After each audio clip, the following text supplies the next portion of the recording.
कहानी का नाम है समय की समझ। एक बार की बात है, एहसास और सभी भाव छुट्टियां मनाने किसी बियाबान द्वीप पर गए। वहां पर सभी अपने स्वभाव के अनुसार मजे ले रहे थे।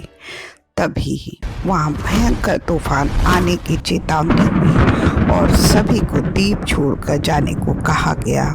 अचानक हुई इस घोषणा से चारों तरफ अफरा तफरी सी मच गई।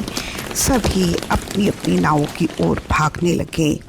जिनकी नाव टूट फूट भी गई थी वे भी उन्हें ठीक करने लगे। प्रेम को वहाँ से जाने की कोई हड़बड़ी नहीं थी, क्योंकि उसे अभी बहुत कुछ करना था। लेकिन जैसे जैसे बादल गहराने लगे, प्रेम को लगा कि अब यहाँ से जाने का समय आ ही गया है। लेकिन अब वहाँ पर कोई भी नाव ना थी। तभी उसे सामने से आती हुई एक नाव दिखाई दी, जिस पर खुशहाली बैठी हुई थी। उसने खुशहाली से कहा, क्या तुम मुझे अपनी नाव में जगह दे सकती हो? नहीं नहीं, मेरी नाव में बहुत सारा धन, सोना और चांदी रखा हुआ है। तुम्हारे बैठने के लिए उसमें जगह ही कहाँ है? थोड़ी देर बाद एक और नाव पर उसे सुंदरता जाती हुई दिखाई दी। प्रेम चिल्लाया, मैं पीछे छूट गया हूँ, मुझे अपने साथ ले चलोगे?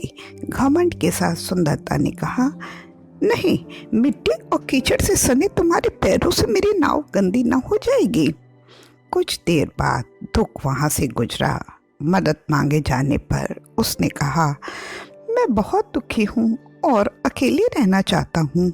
ये सब देखकर प्रेम खुद को उपेक्षित महसूस करने लगा। उसे लगा कि किसी को भी उसकी ज़रूरत नहीं है।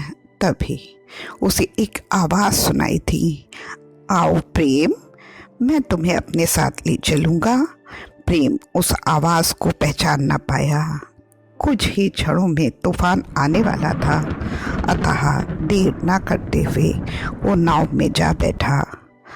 अब वो निश्चिंत था। नाव से उतरने के बाद प्रेम को ज्ञान मिला।